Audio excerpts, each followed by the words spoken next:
Жеп боюнча талкуу жогорку кеңеште бүгүн да улантылат. Абитуриенттерди окууга өткөрөм деп 2000 долларын алдап алган жаран кармалды. Алдыда каракта ушул жана башка маалыматтар менен тааныша аласыздар. Түз эфирде мен Дөөлөтбек Кочкорбаев. Саламатсыздарбы?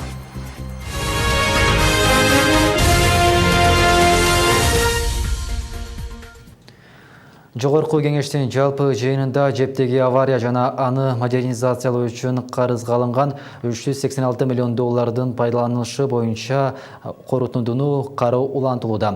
Аны жогорку кеңеш депутаттары 10 майда карай баштаган. Бул жыйын 16 майда парламент жыйынында уланып, аягына чыккан эмес. Эске салсак, 26 январда Бишкек жэбинде авария болуп, шаардагы үйлөргө берилген жылуулук 7 күнгө төмөндөгөн.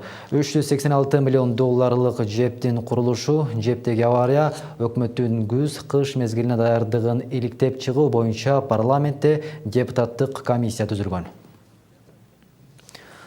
Абитуриентти окууга өткөрөм деп 2000 долларын алдап алган жаран кармалды. Бул тууралуу Бишкек шаардык ички иштер башкармалыгынын басма сөз кызматы билдирди.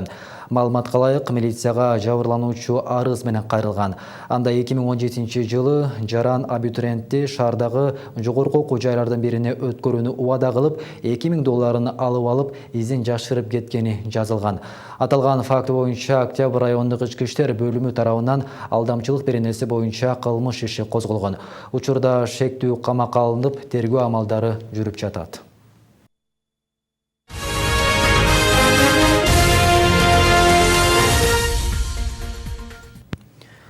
Бажы кызматында товарларды жалган экспорттоп ташуудан чыгым 250 миллион сомду чапчыды. Мекеме былтыркы жылдагы жана быйылкы 4 айдагы өзүндөгү коррупциялык схемаларды аныктап чыкты. Ага караганда бирдиктүү автоматташкан маалыматтык системага мыйзамсыз келигүүшү болгон. Натыйжада товарлар жана унаа каражаттары Кыргызстан аймагы аркылуу өтпөсө деле алардын бажы процедурасы толук катталган. Анда айыпке 250 миллион сомго чыгым келтирилди.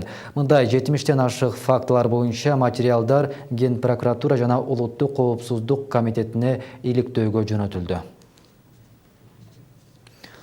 Парламенттин алдында соттук реформа боюнча кеңештин жыйыны өтөт. Жыйынга өлкө башчы Сооронбай Жээнбеков, жогорку соттун төрайымы Айнаш Токтобаева, жогорку кеңештин депутаттары менен өкмөт мүчөлөрү катышат. Өлкө башчы февраль айында болгон коопсуздук кеңештин жыйынында 2016-2017 жылдары сот органдарына 22600дөн ашык кылмыш иши келип түшкөнүн, алардын 9000ге жакыны же 40% соттор тарабынан кыскартылганын айткан. Соттордун өздөрүнө карата акыркы 10 жылда 97 кылмыш иши козголсо, анын 8 гана пайызы боюнча айыпталуучу кылмыш жоопкерчилигине тартылганын сынга алган. Ал эми апрель айынын аягында Айнаш Токтобаеваны кабыл алып, социалдык сурамжылоонун жыйынтыгы менен сот бийлиги Кыргызстанда эң коррупцияланышкан органдардын катарына кошулганын билдирген. Мамлекет башчы 15 майда коомчулук сын доомат көп айтылган президенттин аппаратынын соттук реформа жана мыйзамдуулук бөлүмүнүн башчысы Манасбек Арапбаевди кызматтан алган.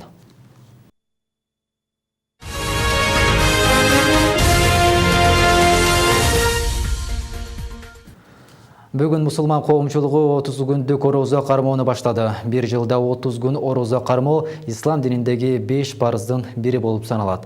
Быйылда Рамазан айы күндүн ысык мезгилине туш келди. Буга байланыштуу адистер орозо туткан адамдар кыйналбашы үчүн бир топ кеңештерин бөлүшүштү. Бул тууралуу кийинирээк кийинки материалда. Заир Омуров кирип келген орозо айына даярдык көрүп жатат. Ал үчүн керектүү азык-түлүктөрдү сатып алууда. Анын айтымында орозо айы аптаптуу күндөргө туш келгендиктен жер жемиштер, жөнөкөй газдалбаган суулар менен тамактануу пайдалуу. Жылда эле орозо кармап келем. Быйыл дагы орозо айы мына күн ысык маалга туура келип, чаңкаганда көп эле ушул суусундуктарды, газдалган фанта колаларды иче бербейм. Ошого ушундай жер жемиштерди жеп турганы ушул продуктага түштүм эле. Мусулман элдеринин бир жылда бир келүүчү 30 күндүк орозо майрамы да келди. Ош облустук казыятынан билдиргендей, 17 март күнү эртең менен орозонун биринчи күнүндөгү ооз бекитилет. Бүгүн орозо дегендер да бар экен.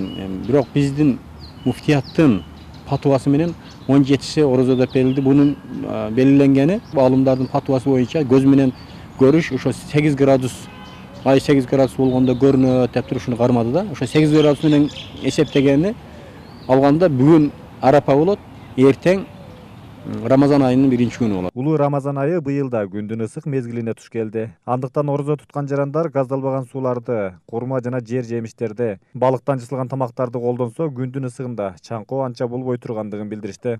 Ал эми өтө майлуу тамактар, газдалган суулар ашказандын туруктуу иштешине терс таасир берет дешет. Күчтүү тамактарды эртең менен жеш керек. Анан кечке маал бизде ушундай адат бар.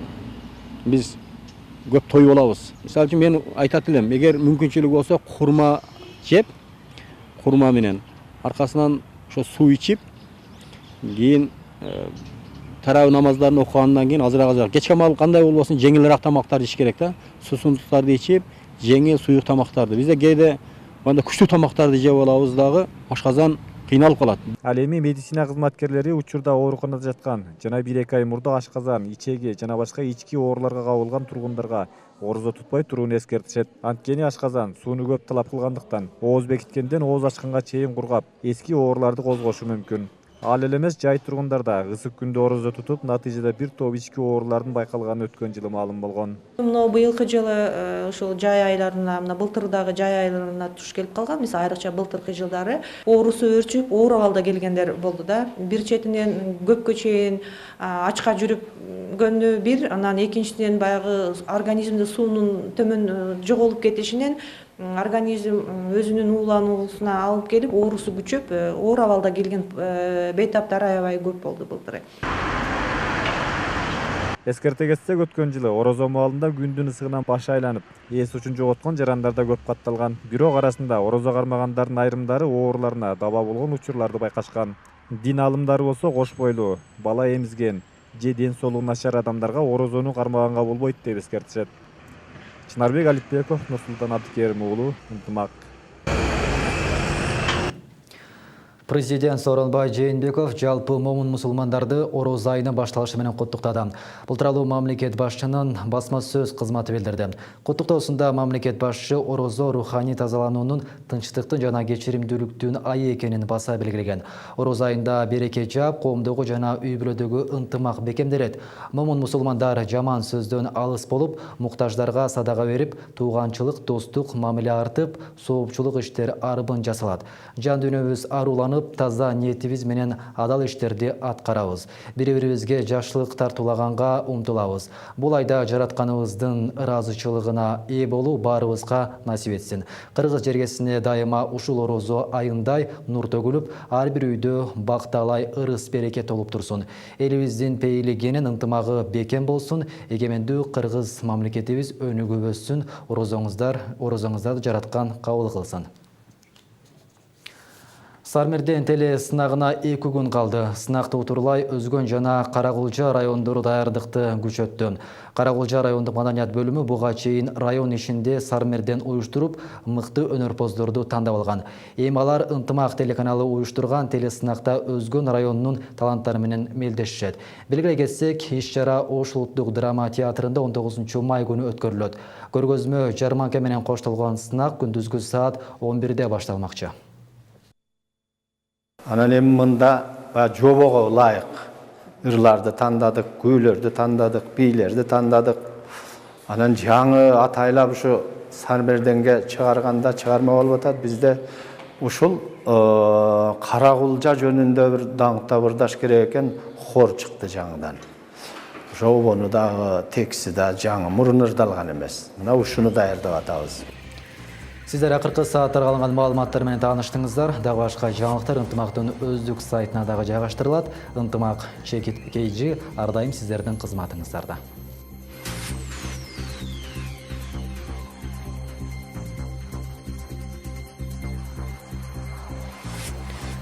Ынтымактан алыстабай биздин кабарларга назар салып туруңуздар. Саламатта калыңыздар.